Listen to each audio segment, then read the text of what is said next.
बिस्मिल्लाहिर्रहमानिर्रहीम, अस्सलाम वालेकुम। इससे पहली वीडियो में मैंने आपको बताया था कि 15 फरवरी की समाअत का जो दूसरा हिस्सा था उसके हवाले से उस पहली वीडियो में मैंने आपको बताया था, और अब पहले हिस्से के बारे में इस दूसरी वीडियो में बता रहा हूं जो कि बहुत इंपॉर्टेंट था। सबसे पहले टाइमलाइन अपने जहन में रखिए कि 15 दिसंबर 2020 को वफाकी हुकूमत काबीना फैसला करती है कि हमने सुप्रीम कोर्ट को एक सदारती रेफरेंस भेजना है और सुप्रीम कोर्ट से ये राय लेनी है कि सेनेट इंतखाबात आइन के तहत होते हैं या इलेक्शन एक्ट के ज़रिए यानी कानून के ज़रिए। उसके बाद 23 दिसंबर को रेफरेंस दायर कर दिया जाता है। 29 दिसंबर 2020 को सुप्रीम कोर्ट ऑफ पाकिस्तान 4 जनवरी 2021 के लिए केस को समाअत के लिए मुकर्रर करती है। 4 जनवरी 2021 को सुप्रीम कोर्ट नोटिस जारी कर देती है फ्रीकैन को। साथ ही चीफ जस्टिस पाकिस्तान जस्टिस गुलजार अहमद साहब ये कहते हैं कि अगर कोई भी पॉलिटिकल पार्टी, अगर कोई भी पाकिस्तानी इसमें फ़रीक बनना चाहता है, तो इसमें असिस्ट करना चाहता है, या कोई जो भी कंसर्न लोग हैं वो आना चाहते हैं, तो वो आ सकते हैं और इस केस में पार्टी बन सकते हैं। लेकिन शुरू में JUIF सिर्फ पार्टी बनती है, रज़ा रब्बानी साहब अपनी पर्सनल कैपेसिटी में आते हैं। लेकिन जब हुकूमत लेके आती है आईनी तरमीम, तो फिर थोड़ा सा पॉलिटिकल पार्टीज़ कहती हैं कि हम इसको अपोज करेंगे। उसके बाद फिर कहती, जब होता क्या है कि जब हुकूमत सदारती ऑर्डिनेंस जारी करती है, फिर पॉलिटिकल पार्टीज़ जो हैं वो कहती है कि अब हम सुप्रीम कोर्ट के सामने जाएंगे। नून लीग भी पार्टी बनने का फैसला करती है और पीपल्स पार्टी भी। लेकिन जब ये बात उनके, क्योंकि वकला अब आते हैं अदालत में, और जब उन्होंने ये देखा कि अटार्नी जनरल पाकिस्तान खालिद जावेद खान के दलाइल से जजेस काफ़ी हद तक कन्विंस नज़र आते हैं, और उनको ये लगा कि अब केस हुकूमत के हक़ में हो सकता है, यानी सुप्रीम कोर्ट कह सकती है कि ये सेनेट इंतखाबात जो हैं ये इलेक्शन एक्ट के ज़रिए होते हैं, और इलेक्शन एक्ट को ऑलरेडी सदारती रेफरेंस, सदारती ऑर्डिनेंस के ज़रिए तब्दील कर दिया गया है मशरूत जो लेजिस्लेशन है उसके ज़रिए, कि अगर सुप्रीम कोर्ट ये कहती है कि इलेक्शन एक्ट के ज़रिए होंगे, तो इलेक्शन एक्ट में ये जो तब्दीली है वो कर दी गई है, और वो तब्दीली है कि बैलेटिंग जो है वो ओपन होगी, सीक्रेट नहीं होगी। अब जब ये देखा PDM की जमातों ने, तो मेरा ये एनालिसिस है, मेरी खबर नहीं है, मेरा एनालिसिस है। एनालिसिस ठीक भी हो सकता है, गलत भी हो सकता है। मेरा एनालिसिस ये है कि PDM जमातों ने जब उनको और कुछ नज़र नहीं आया, तो उन्होंने फैसला किया कि अब जो है वो पाकिस्तान बार कौंसिल की, जो वकला की सबसे बड़ी एक रेगुलेटर बॉडी है, जिसने पूरे पाकिस्तान के वकला को रेगुलेट करना होता है, कि उसकी खिदमात ली जाए। और क्योंकि इस वक्त किसी वीडियो में मैं आपके सामने रखूँगा कि जो 20-22 मेंबर्स हैं पाकिस्तान बार कौंसिल के, उनमें से नून लीग के कौन कौन से हैं, नॉन, ये नहीं कि कोई मतलब कि कोई आप कहें कि जी इल्ज़ाम उनके ऊपर, वो सारे पाकिस्तान को पता है कि वो नून लीग के केसेस लड़ते हैं, नून लीग के साथ उनकी, बल्कि अभी आज़म नज़ीर तारड़ साहब को तो सेनेट का टिकट भी दिया गया है। JUIF के कामरान मुर्तज़ा साहब हैं, ANP के हैं, और पीपल्स पार्टी के भून साहब और बाकी लोग हैं, फारूक नाई साहब वगैरह। तो अब पाकिस्तान बार कौंसिल की खिदमात ली गई हैं। पाकिस्तान बार कौंसिल और सिंध बार एसोसिएशन वो जो है वो इसमें पार्टी बनी है, और शायद इसकी वजह ये भी होगी कि जजेस पर दबाव डाला जाए, अदलिया पर दबाव बढ़ाया जाए पाकिस्तान बार कौंसिल के ज़रिए। मैंने आपको बताया कि 41 रोज़ तक पाकिस्तान बार कौंसिल ने कोई दरख्वास्त नहीं दी, फ़रीक बनने का फ़ैसला नहीं किया। जब अटार्नी जनरल पाकिस्तान खालिद जावेद खान के दलाइल का आखिरी दिन था, चंद घंटे पहले उससे उनके आखिरी दलाइल, जो 15 मिनट के उनके दलाइल थे, उन 15 मिनट के दलाइल से चंद घंटे पहले पाकिस्तान बार कौंसिल की जानिब से दरख्वास्त दायर कर दी जाती है कि हम भी इसमें फ़रीक बनना चाहते हैं। तो मैंने इसलिए आपको कहा कि क्योंकि आपको पता ना आजकल काजी फैसल साहब ने नई एक रवायत डाली है कि आप कहीं पे भी, आप अदालत में भी रेफरेंडम करा सकते हैं। आप घर में बैठे हों, 2-4 बंदे घर वाले बैठे हों, तो आप वहाँ भी रेफरेंडम करा सकते हैं। आप दोस्तों के साथ बैठे हों, आप वहाँ भी रेफरेंडम करा सकते हैं। तो मैंने जो रेफरेंडम कराया, उस रेफरेंडम के मुताबिक यही है कि कोई भी, जो जब मैंने रेफरेंडम कराया वहाँ पर जितने लोग मौजूद थे, कि अब मैंने तो वो ज़ाहिर है उस तरह की मैं वीडियो नहीं बना सकता, जैसी वीडियो आजकल आपको पता है वो चल रही है कि ये मैं हूँ, ये हमारी गाड़ी है और वो वाली, तो उस तरह की मैंने तो कोई वीडियो नहीं बनाई। लेकिन जो रेफरेंडम मैंने कराया है उसमें 100% वहाँ पर मौजूद जो लोग थे उनका यही था कि पाकिस्तान बार कौंसिल आइन और कानून के लिए जो है वो सुप्रीम कोर्ट नहीं जा सकती। उसकी रीज़न ये है कि अगर आइन और कानून के लिए जाना होता तो ये 41 दिन से सुप्रीम कोर्ट ने नोटिस जारी किया हुआ है, चले जाते। आखिरी लम्हे के ऊपर जाने का यही मकसद है। जब PDM ने देखा कि अब खेल हमारे हाथ से निकल रहा है, अब मामला ओपन बैलेटिंग की तरफ जाने के खदशात हैं, ख़तरात हैं, और उन्होंने इलेक्शन रिग्ड करना है, उन्होंने करप्ट प्रैक्टिसेस करनी है, उन्होंने लोगों को खरीदना है, उन्होंने सेनेट को जरमाल बनाना है। तो उन्होंने कहा कि अब पाकिस्तान बार कौंसिल की जो है वो खिदमात ली जाए। उसकी रीज़न ये है कि पाकिस्तान बार कौंसिल जो रेगुलेटर है, वकला का जो बॉडी है, वो सानिया PIC होता है, वहाँ पर लोगों की जानें ली जाती हैं। पाकिस्तान बार कौंसिल ठंडपुर गए, कोई इकदाम नहीं, किसी वकील के खिलाफ कोई कार्रवाई नहीं, एक भी वकील का लाइसेंस कैंसिल नहीं किया गया, जिन्होंने वहाँ पर अस्पताल पर हमला किया और साथ ही उन्होंने वहाँ पर लोगों की जानें ली, वो वेंटिलेटर उतार के। इस्लामाबाद हाई कोर्ट के चीफ जस्टिस अतर मिनल्ला साहब पर हमला होता है, उनको 3-4 घंटे तक जगरमाल बनाकर रखा जाता है और वो अतर मिनल्ला साहब कहते हैं कि मुझे एक लम्हे के लिए ऐसा लगा कि ये मुझे कत्ल कर देंगे और मैंने कहा आज मेरी जान भी चली जाए तो कोई मसला नहीं है, लेकिन मैं यहाँ पर यहीं पे रहूँगा और यहाँ से नहीं जाऊँगा। इस हद तक हुआ। और मैं पहले भी कह चुका हूँ कि जिस एक जर्नलिस्ट की के मोबाइल लेकर इन्होंने वीडियो डिलीट करवाई, उस वीडियो में क्या था? उस वीडियो में यह था कि ये वकला जब हमला करने के लिए आ रहे थे तो ये नारे लगा रहे थे, अत्तर कुत्ता हाय हाय, ये नारे लग रहे थे chief justice Islamabad high court के लिए। फिर जो कुछ हुआ उसके ऊपर बहुत ज़्यादा बात हो रही है और मैं कर भी चुका हूँ, मुसलसल बात कर रहा हूँ। अब उसके ऊपर भी ये खामोश है, उसके ऊपर बात नहीं करते। अच्छा, फिर ये पाकिस्तान बार कौंसिल कभी किसी गरीब के लिए बात नहीं करती? क्या हमने देखा हो कि किसी गरीब के मसले पे गए हों? हमने नहीं देखा कि ये गए हों कि जी मॉडल टाउन की GIT जो हुकूमत ने बनाई थी, 2 साल हो गए, वो केस लाहौर हाई कोर्ट में पेंडिंग है, लाहौर हाई कोर्ट में उसकी समाअत नहीं होती। अब खैर बताया गया कि 15 मार्च से रोजाना की बुनियाद पर समाअत होगी। वहाँ पे 14 लोगों की जानें चली गई थी, पाकिस्तान बार कौंसिल सामने नहीं आती। अच्छा, कशमाला तारिक के बेटे ने, उनकी गाड़ियों ने 4 मासूमों की जानें ले ली, वहाँ पे पाकिस्तान बार कौंसिल उस तरह से नहीं निकल के आती कि हम इनका केस फ्री लड़ेंगे।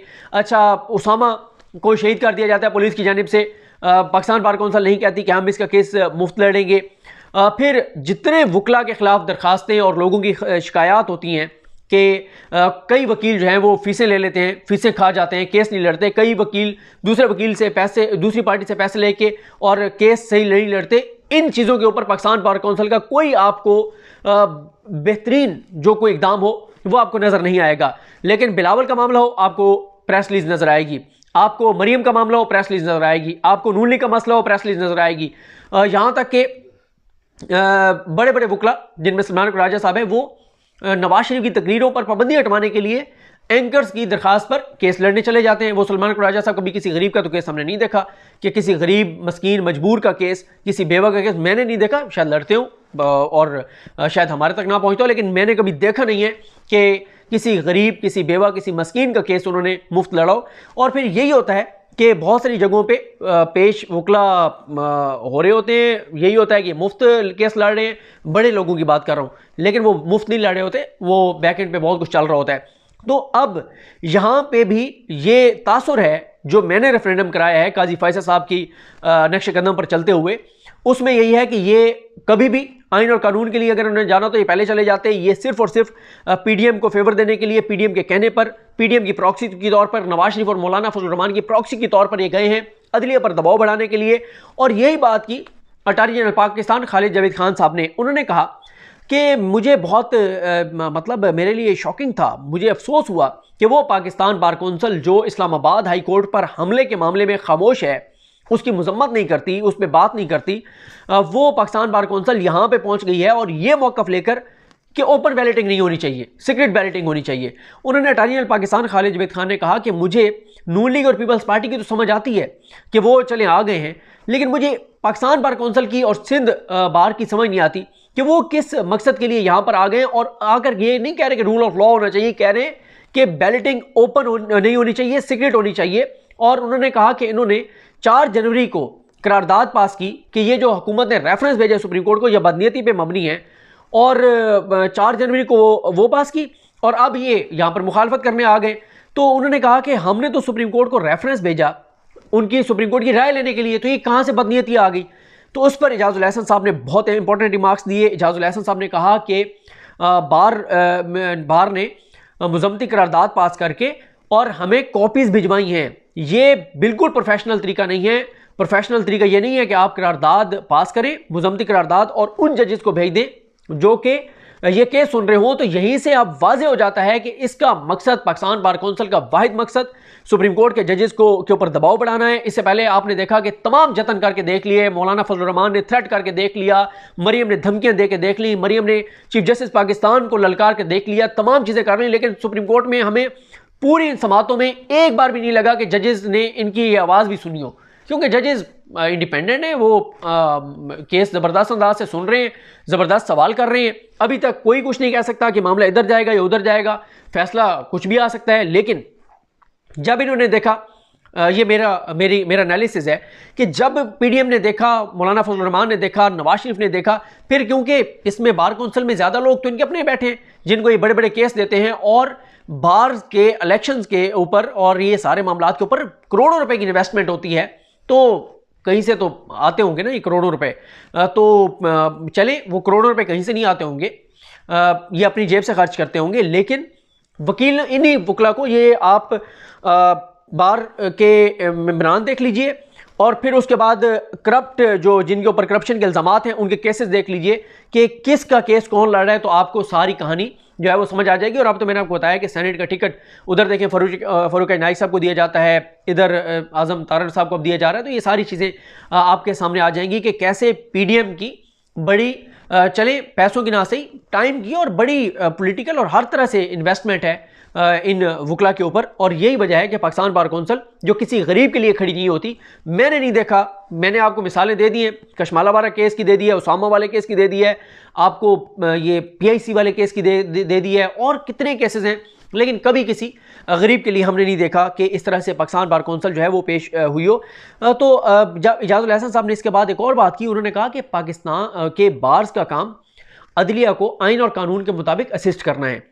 इस बात को वाज़े करना चाहिए, इस बात को वाज़े होना चाहिए कि बार का काम, बार का दायरा इख्तियार कहाँ पर ख़त्म होता है और अदलिया का दायरा इख्तियार कहाँ से शुरू होता है। तो ये सारा मामला है। उन्होंने कहा है अटॉर्नी जनरल पाकिस्तान खालिद जवेद खान साहब ने कि बार्स को रिव्यू करना चाहिए अपने इस फैसले पर। हम ये एक्सपेक्ट नहीं करते कि हमारी बार कौंसिल जो है वो ये आकर कहे कि जी नहीं होना चाहिए ओपन बैलेटिंग।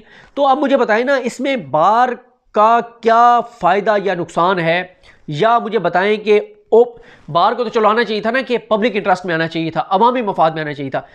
सीक्रेट बैलेटिंग पे अवाम को क्या मफाद है, आप बता दें, नीचे कमेंट करके मुझे बता दें कि सीक्रेट बैलेटिंग पे अवाम को कौन सा फ़ायदा है, जिस फ़ायदे का या जिस पाकिस्तानी के हकूक़ के दिफा के लिए जो है वो बार कौंसिल जो है वो सुप्रीम कोर्ट ऑफ पाकिस्तान आ गई है।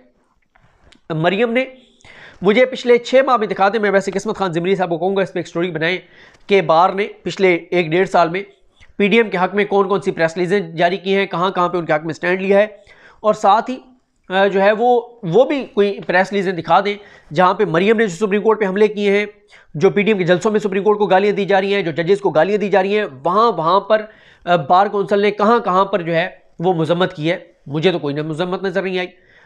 जितने वो बल्कि वो तलाल चौधरी और दानियाल अजीज़ साहब और इन सारों को जो नोटिस जारी हुए थे, इनमें से तलाल के शायद कामरान मुर्तज़ा साहब या निहाल हाशमी के, बल्कि ये तो वकालत करते रहे हैं। आप लाहौर हाई कोर्ट में जाके देख लें, ये बार के अहदेदार जो हैं वो हमज़ा की ज़मानत का मामला हो, मीशकुल रहमान की ज़मानत का मामला हो, राना सनौला की ज़मानत का मामला हो, ये हमेशा उनके साथ जाते हैं। और मकसद क्या होता है? मकसद दबाव बढ़ाना होता है जजेस पे, ताकि जजेस पे दबाव बढ़ा के और जो है वो उन पार्टीज़ को फ़ायदा पहुंचाया जाए। तो ये जो सारा मामला आया है, अब देखते हैं कि ये जो आखिरी कार्ड अपना खेला है पीडीएम ने, जो मेरा एनालिसिस है कि ये उन्होंने आखिरी कार्ड खेला है।